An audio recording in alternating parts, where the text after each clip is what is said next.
Hello everyone, welcome back to another interesting video. Let us start the tutorial for today. In today's video, we will learn how to use the NOT and IFERROR function in Excel.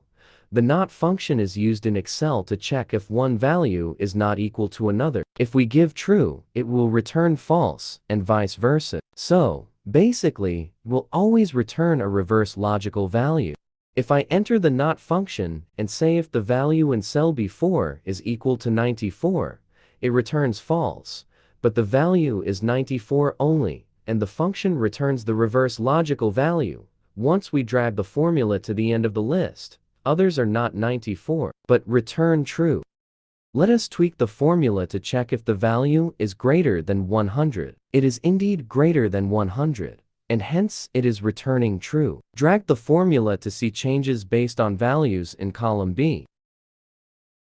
Moving on to the IFERROR function. This function is used to return a valid output if other functions or calculations are returning an error. We can use this along with if, VLOOKUP, HLOOKUP, XLOOKUP, and many more functions or calculations.